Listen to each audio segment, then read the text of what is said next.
نحمده ونصلي ونسلم على رسوله النبي الكريم اما بعد فاعوذ بالله من الشيطان الرجيم بسم الله الرحمن الرحيم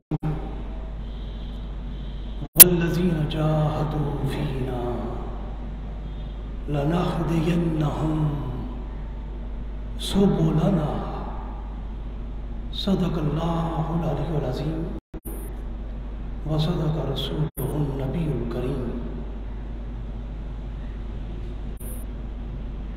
معزز حاضرین و ناظرین گرامی قدر، عزیز طلباء و طالبات، آج ہمارا موضوع ہے قرآنی حقانیت کی عصری سائنسی شہادت۔ باری تعالیٰ نے اس حوالے سے سورہ العنکبوت میں ارشاد فرمایا والذین جاہدوا فینا، فرمایا جو لوگ ہماری راہ میں، ہماری راہ عرفان الہی میں مشقتیں برداشت کرتے ہیں، ہم انہیں ضرور اپنی راہ دکھائیں گے۔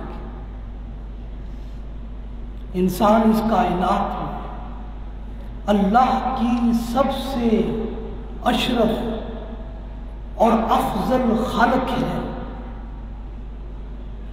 اور اس کائنات میں اللہ کے وجود پر سب سے بڑی نشانی بھی یہ خوبصورت، یہ دیدہ زیب، یہ بلند و قامت، یہ حسن و جمال کا پیکر انسان ہی ہے۔ یہ انسان اللہ کی خلق ہے۔ ہمیں دیکھنا یہ ہے کہ آج قرآن اور سائنس نے انسانی تخلیق کے باب میں کیا کیا نظریات و افکار دیے ہیں۔ انسان کی تخلیق پر جدید سائنس نے 1667 میں خوردبین کے ذریعے انسان کے تخلیقی عمل کے بارے میں جاننے کا سفر شروع کیا۔ ہام اور لیون ہاک یہ پہلے سائنسدان تھے جنہوں نے خوردبین کے ذریعے انسان کے مردانہ خلیات کا مشاہدہ کیا۔ حقیقت یہ ہے کہ انسان اپنی زندگی کے 3 مراحل سے گزرتا ہے اور گزر رہا ہے۔ ایک اس کی زندگی کا کیمیائی ارتقاء ہے جو قرآن کے مطابق تراب، مائع طین لازب، سلسال من حمأ مسنون اور سلسال کالفخار اور سلالۃ من طین سے تکمیل پذیر ہوتا ہے، جبکہ قرآن ہی کے نزدیک انسان کی زندگی کا ایک حیاتیاتی ارتقاء بھی ہے جو مختلف مراحل کے ذریعے تکمیل تک پہنچتا ہے، جس میں انسان رحم مادر میں اپنی خلیاتی تقسیم کی صورت میں کبھی منی یمنا، کبھی ماء دافق، کبھی ماء مہین اور کبھی نطفہ امشاج کی صورت میں رحم مادر میں انسانی وجود ارتقاء پذیر ہوتا ہے، اور انسان کی تکوین و تشکیل میں اللہ ایک کمال حسن نظم پیدا کرتا ہے، جبکہ انسانی زندگی کا تیسرا مرحلہ اس کی شعوری زندگی کا ارتقا ہے جس میں انسانی زندگی ہدایت فطرتی، ہدایت حسی، ہدایت عقلی اور ہدایت قلبی اور ہدایت ربانی کے مراحل سے گزرتی ہے۔ حاضرین و ناظرین گرامی قدر، اب ہم دیکھتے ہیں کہ قرآن رحم مادر میں انسانی تخلیق کو کیسے ذکر کرتا ہے اور کیسے بیان کرتا ہے۔ ارشاد باری تعالیٰ ہے وَلَقَدْ خَلَقْنَا الْإِنسَانَ مِنْ صُلَالَةٍ مِنْ طِينٍ ثُمَّ جَعَلْنَاهُ نُطْفَةً فِي قَرَارٍ مُكِينٍ ثُمَّ جَعَلْنَا النُّطْفَةَ عَلَقَةً فَخَلَقْنَا الْعَلَقَةَ مُضْغَةً فَخَلَقْنَا الْمُضْغَةَ عِظَامًا فَكَسَوْنَا الْعِظَامَ لَحْمًا ثُمَّ انشَأْنَاهُ خَلْقًا آخَرَ فَتَبَارَكَ اللَّهُ أَحْسَنُ الْخَالِقِينَ۔ سورہ مومنون میں ارشاد فرمایا یقیناً ہم نے انسان کو بجتی ہوئی مٹی سے پیدا کیا ہے، پھر اسے نطفہ بنا کر محفوظ جگہ میں قرار دے دیا ہے، پھر نطفہ کو ہم نے جمع ہوا خون بنا دیا ہے، پھر اس خون کے لوتھڑے کو گوشت کا ٹکڑا کر دیا ہے، پھر گوشت کے ٹکڑے کو کہ ہم نے اس کو ہڈیوں میں بدل دیا ہے اور ہڈیوں میں اسے پیدا کر دیا، پھر ہڈیوں کو ہم نے گوشت پہنا دیا اور پھر ایک اور ہی پیدائش میں اس کو ظاہر کر دیا۔ وہ رب برکتوں والا ہے اور وہ سب سے اچھی پیدائش کرنے والا ہے۔ حاضرین و ناظرین گرامی قدر، اس آیت میں انسان کی حیاتیاتی ارتقاء کے مختلف مراحل کو بیان کیا گیا ہے۔ انسان کی اصل مٹی ہے، سلالۃ من طین ہے، اور اس کیمیائی ارتقاء سے گزرنے والا انسان حیاتیاتی ارتقاء میں اس طرح داخل ہوتا ہے کہ یہ اپنے ماں باپ کا نطفہ ہوتا ہے۔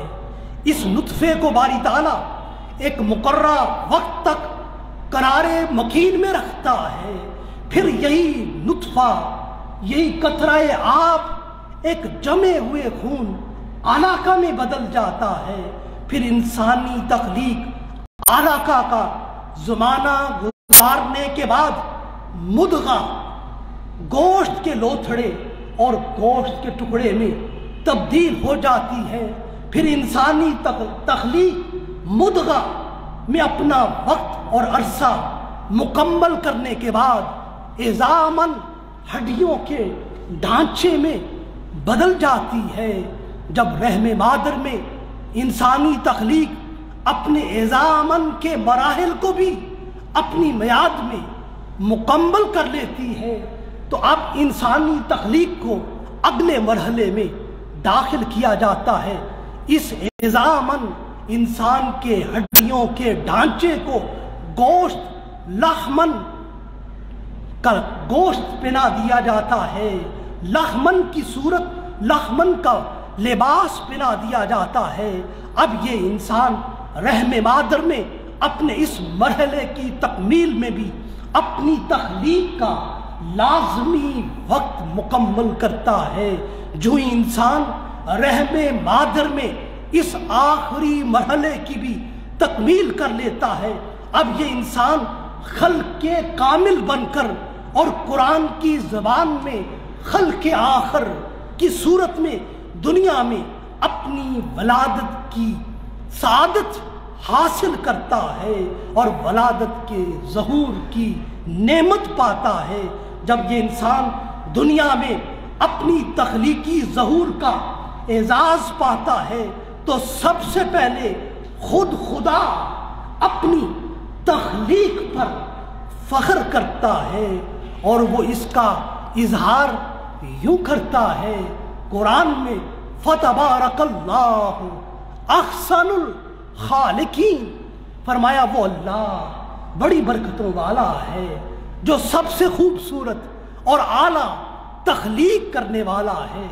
حاضرین و ناظرین گرامی قدر، اس رب نے انسان کو کیسے تخلیق کیا ہے اور کس قدر اس انسان کو حسین و جمیل بنایا ہے اور کس قدر اس کو مقام احسن تقویم پر اس کو فائز کیا ہے، اس کا اظہار قرآن یوں کرتا ہے۔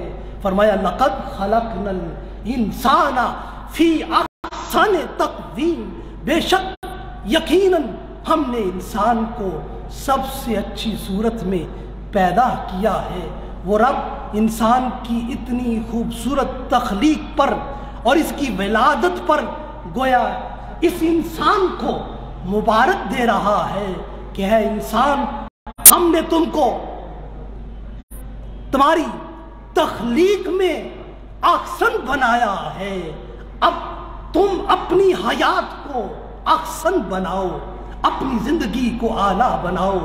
اب اس زندگی کو خوبصورت بنانا اور اللہ کی فرما برداری میں فرمایا میری اطاعت میں ڈالنا، یہ تمہاری ذمہ داری ہے اور یہ تمہاری زندگی میری بارگاہ میں تمہاری بندگی کا امتحان ہے۔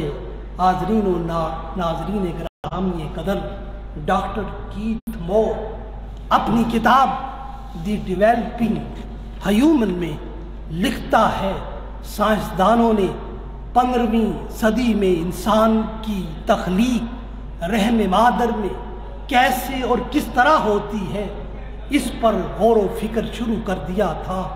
17ویں صدی میں جب مائکروسکوپ خوردبین ایجاد ہوئی تو انسانی تخلیق کے عمل کے جاننے کا سفر تیزی سے آگے بڑھا اور اس نے سعودی عرب میں منعقد ہونے والی 7ویں عالمی میڈیکل کانفرنس میں تخلیق انسان کے باب میں قرآنی حقانیت کا جدید سائنس کی تحقیق کی روشنی میں یوں اظہار کیا ہے۔ وہ کہتا ہے میرے لیے یہ بات بڑی خوشی کی حامل ہے کہ میں قرآن میں موجود انسانی تخلیق اور انسانی نشو و نما کے حوالے سے تفاصیل کو بیان کر رہا ہوں۔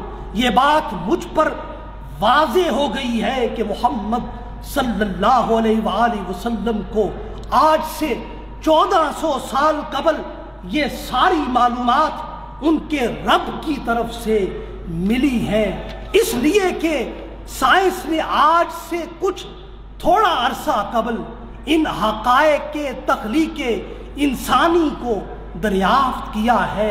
اس لیے وہ کہتا ہے میں یہ بات مانتا ہوں کہ محمد صلی اللہ علیہ وآلہ وسلم اللہ کے سچے پیغمبر تھے اور ان پر نازل ہونے والی کتاب اللہ کی سچی کتاب ہے۔ حاضرین و ناظرین گرامی قدر، کس قدر حیرت و استعجاب کی بات ہے۔ جدید سائنس اور سائنسدانوں نے جس حقیقت کو پانے کے لیے بڑی انتھک محنت کی ہے اور لاکھوں ڈالر اس حقیقت کو جاننے کے لیے خرچ کیے ہیں اور صدیوں انسانی تخلیق کے عمل پر ریسرچ کی ہے اور بے شمار آلات سائنس بنائے ہیں اور مائکروسکوپ کو ایجاد کیا ہے، ڈسکور کیا ہے اور تلاش در تلاش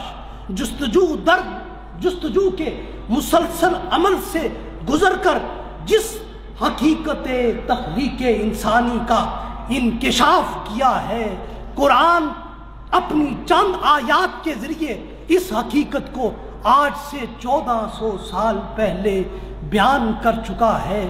بس انسان کی تخلیق و پیدائش کو بیان کرنے والی قرآنی آیات کی آج سائنس کھلم کھلا واضح دو ٹوک اور صریح اعلان اور تائید کر رہی ہے اور انسانی تخلیق کے سارے مراحل کا اعلانیہ اعتراف بھی کر رہی ہے اور اس اعتراف پر قرآنی زبان میں یہی کہا جا سکتا ہے فَبِأَيِّ آلَاءِ رَبِّكُمَا تُكَذِّبَانِ، تم رب کی کن کن نعمتوں کو جھٹلاؤ گے۔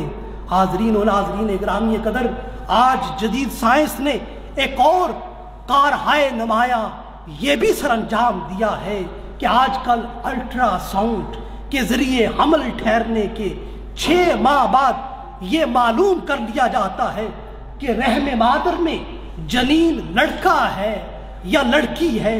اب الٹرا ساؤنڈ کے ذریعے بچے کی جنس جاننے کے عمل میں بعض لوگوں نے ٹھوکر کھائی ہے کہ انہوں نے اپنے یہ سمجھا ہے کہ یہ تو علم غیب ہے، اور علم غیب تو اللہ ہی جانتا ہے، اور وہ اپنے سامنے ان آیات کو رکھتے ہیں اور یوں اپنے نقطہ نظر کو تقویت دیتے ہیں۔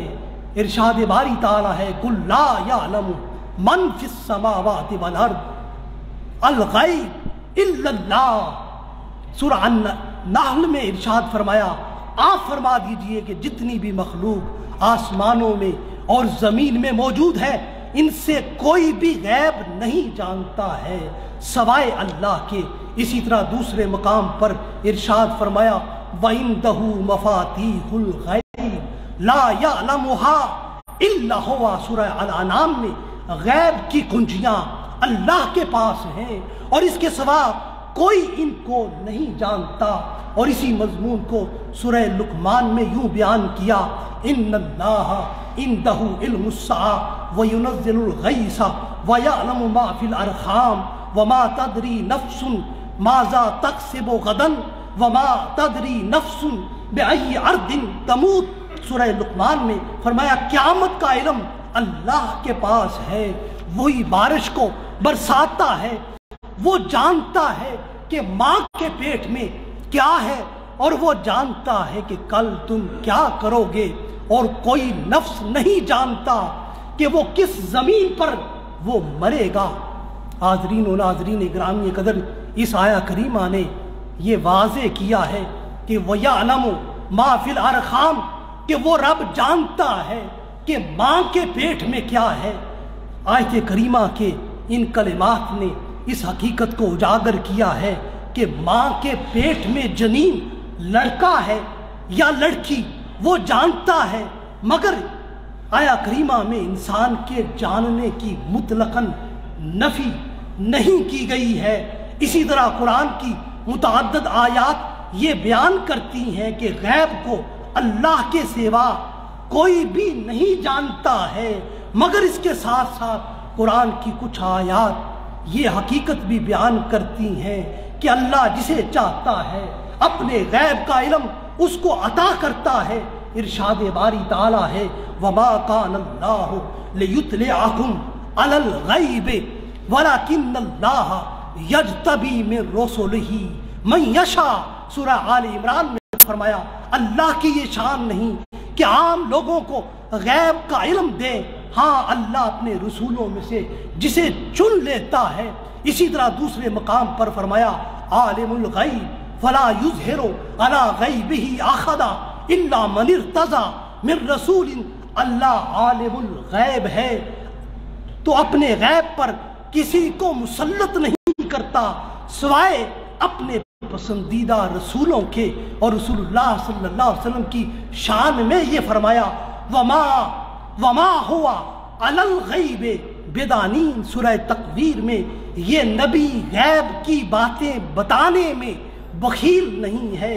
حاضرین و ناظرین گرامی قدر، الٹرا ساؤنڈ کے ذریعے جنین کی رحم مادر میں جنس معلوم کرنا آج کے دور میں جدید سائنس کی وجہ سے ممکن ہوا ہے۔ تو ایسا علم جو علم بالوحی سے کے بغیر حاصل ہو اس کو علم غیب نہیں کہتے۔ علاوہ ازیں جنین کے بارے میں علم سائنس نے جو اس کی جنس جانی اور بتائی ہے وہ ایک خاص مدت کے بعد جانی ہے، اور اس میں بنی ہوئی چیز کو الٹرا ساؤنڈ کے ذریعے معلوم کیا گیا ہے۔ کسی غیر موجود علم سائنس نے الٹرا ساؤنڈ کے ذریعے سے نہیں بتایا ہے۔ اور اس کے ساتھ ساتھ جنین کا علم نطفہ کے فوری سقوط کے ساتھ حاصل نہیں ہو رہا ہے۔ اور نہ ہی رحم مادر میں اس نطفہ کے پہنچنے کے بعد جنین کے بارے میں پتہ چل رہا ہے، بلکہ ایک مدت گزر جانے کے بعد پتہ چل رہا ہے۔ اور یہ علم بھی حالات کی مدد کے ذریعے سے مختلف سائنٹیفک جو ٹولز ہیں ان کے ذریعے سے پتہ چل رہا ہے۔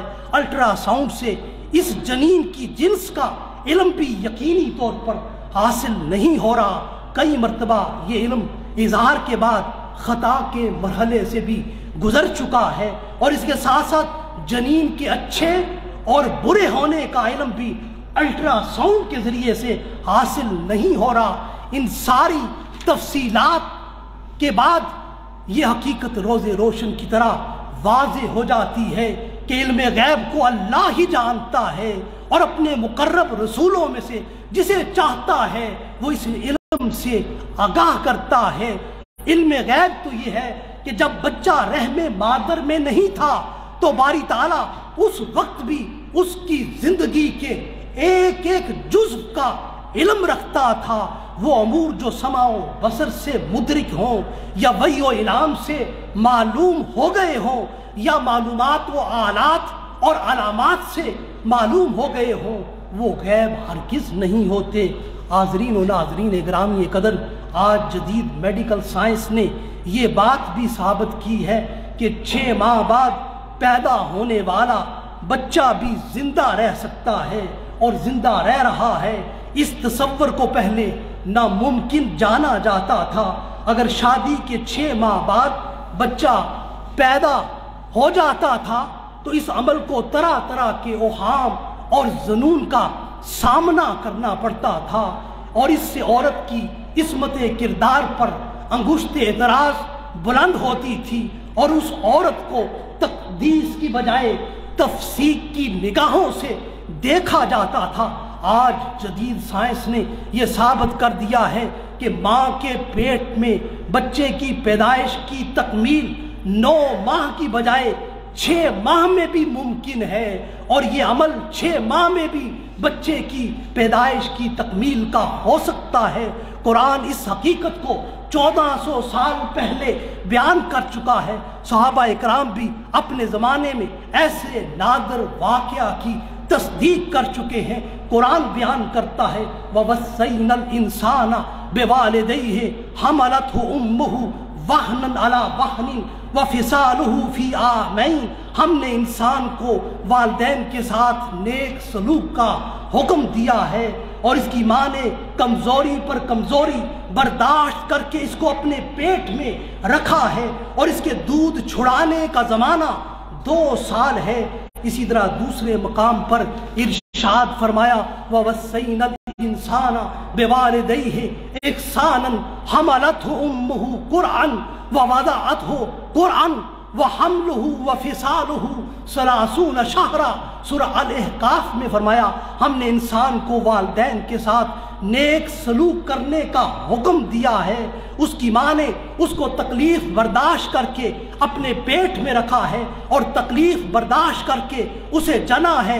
اس کا حمل اور اس کے دودھ چھڑانے کا زمانہ 30 مہینے کا ہے۔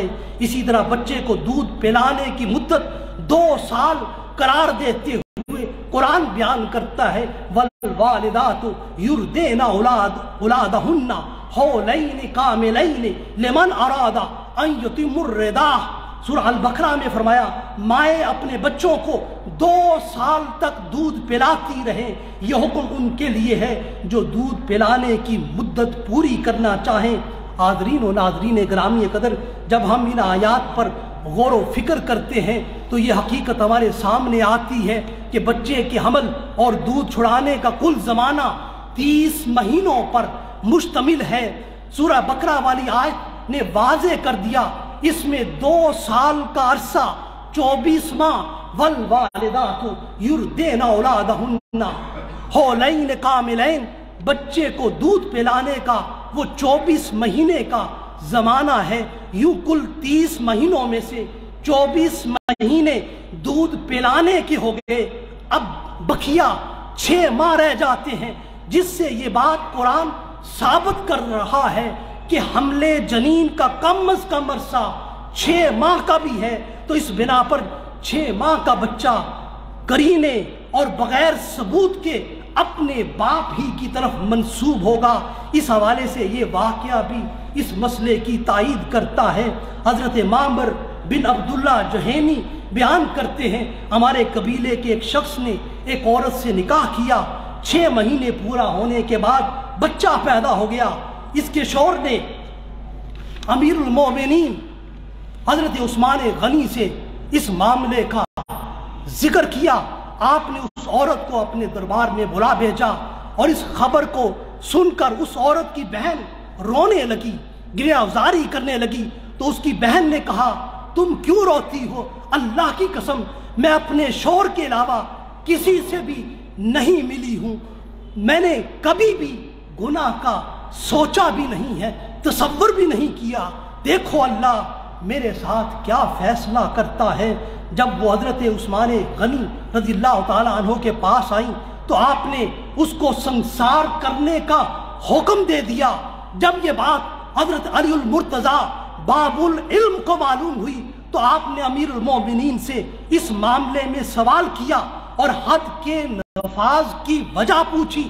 تو امیر المومنین حضرت عثمان غنی نے فرمایا، اس عورت کے ہاں 6 ماہ میں بچہ پیدا ہوا ہے جو کہ ناممکن ہے۔ یہ سن کر حضرت علی رضی اللہ تعالیٰ عنہ نے فرمایا، کیا آپ نے قرآن حکیم کی ان آیات میں غور و فکر نہیں کیا؟ وَحَمْلُهُ وَفِصَالُهُ 30 شَهْرًا وَالْوَالِدَاتُ يُرْضِعْنَ أَوْلَادَهُنَّ حَوْلَيْنِ کاملین۔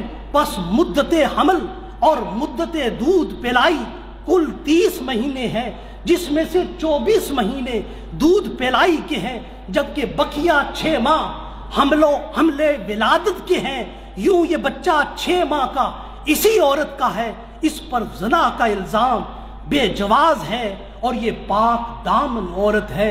حاضرین و ناظرین گرامی قدر، اسی طرح آج ہم جدید میڈیکل سائنس کی یہ تحقیقات بھی پڑھتے ہیں کہ انسانی دماغ کے کئی حصے ہیں، ہر حصہ اپنے خاص افعال انجام دے رہا ہے۔ ان میں سے ایک حصہ دماغ سامنے کا ناسیہ کہلاتا ہے۔ قرآن اس حصہ دماغ ناسیہ کا بھی ذکر کرتا ہے۔ اس ناسیہ کو ناسیۃ کاذبہ، ناسیۃ خاطئہ بھی قرآن کہتا ہے۔ قرآن کہتا ہے کلا لئن لم ینتہ لنسفعا بالناسیہ ناسیۃ کاذبہ خاطئہ۔ سورہ العلق میں بیان کیا، یقیناً اگر یہ باز نہ آیا تو ہم اس کی چوٹی پکڑ کر گھسیٹیں گے، ایسی چوٹی جو جھوٹی ہے اور خطا کار ہے۔ حاضرین و ناظرین گرامی قدر، آج کی جدید تحقیق نے یہ بات ثابت کی ہے کہ ناسیہ انسانی دماغ کا اگلا حصہ ہے۔ اگر کسی انسان کو قابو کرنا ہو تو اس کی پیشانی سے پکڑ لیا جائے تو اس کے لیے چھڑانا مشکل ہو جاتا ہے۔ انسان کی کل حرکات و سکنات دماغ کا یہی حصہ سر انجام دیتا ہے، یہی انسان کے اقوال و افعال کی منصوبہ بندی کرتا ہے۔ اس حصہ دماغ کو عربی میں ناسیہ سے تعبیر کرتے ہیں، اور یہی حصہ دماغ انسان کو خوب ترغیب دیتا ہے اور یہی اس کے اندر جارحیت، ایگریشن پیدا کرتا ہے۔ گویا یہ حصہ دماغ اس لیے ہے کہ یہ ترغیب دیتا ہے، یہ منصوبہ بندی کرتا ہے اور یہ فعل بد بھی انسان سے کراتا ہے اور فعل صالح بھی انسان سے کراتا ہے، اور یہی انسان سے جھوٹ بھی بلواتا ہے اور یہی انسان سے سچ بھی اگلواتا ہے، اور یہی بدی کا باعث بھی ہے اور یہی نیکی کا سبب بھی ہے۔ یہی وجہ ہے جب انسان گناہ کرتا ہے یا جھوٹ بولتا ہے تو اس حصہ دماغ کو قرآن ناسیۃ کاذبہ اور ناسیۃ خاطئہ سے بیان کر کے اس حقیقت کو اجاگر کرتا ہے۔ حاضرین و ناظرین گرامی قدر، آج جدید سائنس نے ثابت کیا ہے انسان جب بلندی کی طرف جاتا ہے تو بعض انسانوں کو آکسیجن کی کمی کا سامنا کرنا پڑ سکتا ہے، جس کی وجہ سے ان کو سانس لینے میں دشواری پیش آتی ہے۔ بسا اوقات ڈاکٹر حضرات ایسے مریضوں کو جن میں یہ تکلیف زیادہ ہوتی ہے، جو دمہ کے مریض ہوتے ہیں، ان کو ایک خاص قسم کی میڈیسن دیتے ہیں اور ہوائی جہازوں میں مصنوعی آکسیجن کے ذریعے مسافروں کی تکلیف کو دور کیا جاتا ہے، مگر بڑی حیرت کی بات ہے قرآن کے نزدیک یہ آکسیجن اور یہ کاربن ڈائی آکسائڈ جب قرآن نازل ہو رہا تھا اس کے نام بھی دنیا کو معلوم نہ تھے، اور یہ جدید اکتشافات ابھی پردائے غیب میں تھے، اور دور دور تک عام انسانی ذہن ان کا تصور بھی نہ کر سکتا تھا، مگر 1400 سال قبل ان حقائق کو بھی قرآن منکشف کر رہا ہے۔ ارشاد باری تعالیٰ ہے سورہ الانعام میں فرمایا فَمَن يُرِدِ اللَّهُ أَن يَهْدِيَهُ يَشْرَحْ صَدْرَهُ لِلْإِسْلَامِ وَمَن يُرِدْ أَن يُضِلَّهُ يَجْعَلْ صَدْرَهُ ضَيِّقًا حَرَجًا كَأَنَّمَا يَصْعَدُ فی السماء، پس جسے اللہ ہدایت دینے کا ارادہ کرتا ہے اس کا سینہ اسلام کے لیے کھول دیتا ہے، اور جسے گمراہی میں ڈالنے کا ارادہ کرتا ہے اس کا سینہ تنگ اور گھٹا ہوا کر دیتا ہے، گویا وہ آسمان پر چڑھ رہا ہے، یعنی بلندی پر چڑھ رہا ہے۔ بلندی پر چڑھنا سینے کو تنگ کرتا ہے، سانس گھٹتا ہے، آکسیجن کی کمی کی وجہ سے اس کو اوپر چڑھنا آسمان پر چڑھنے کی مانند لگتا ہے، اور اس کو اوپر چڑھنے میں خاصی تکلیف اور بہت زیادہ دشواری ہوتی ہے۔ حاضرین و ناظرین گرامی قدر، پانی سے انسان کی حیات ہے، اور ہر شے کی حیات پانی سے ہے۔ اس پانی کو میٹھا بنانا، اس کو کھارا بنانا یہ رب کی قدرت سے ہے۔ وہ میٹھے اور کھارے پانی کو ایک ساتھ چلاتا ہے اور دونوں ساتھ ساتھ بہتے ہیں، مگر باہم ملتے نہیں ہیں۔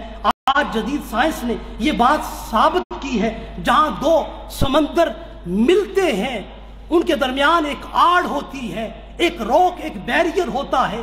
ایک آڑ اور ایک روک اور ایک بیریئر دونوں پانیوں کو ساتھ باہم ایک دوسرے کے ملنے نہیں دیتی۔ ان دریاؤں میں سے ہر ایک کا اپنا درجہ حرارت ہے، ہر ایک کے پانی کی اپنی کیفیت ہے۔ ایک کا پانی کھارا ہے، دوسرے کا پانی میٹھا ہے، کوئی کثیف ہے، کوئی کم کثیف ہے، اور بحر ظلمات کا پانی گرم ہے، کھارا ہے، کم کثیف ہے، اور بحر القائل کا پانی جبالٹرا میں جا ملتا ہے، مگر بحر القائل کا پانی 1 میٹر کی گہرائی کے ساتھ کئی 100 میل تک اپنی کیفیات گرم، کھارا اور کم کثیف ہونے کے ساتھ بہتا ہے۔ ان دونوں سمندروں کے درمیان تند و تیز موجیں بھی ہوتی ہیں، مد و جزر بھی آتے ہیں، اس کے باوجود یہ دونوں پانی آپس میں ملتے نہیں ہیں، اور نہ ہی ان کے بیچ میں موجود آڑ ختم ہوتی ہے۔ قرآن اس آڑ کو، اس روک کو، اس بیریئر کو ان الفاظ سے بیان کرتا ہے مرج البحرین یلتقیان بینہما برزخ لا یبغیان۔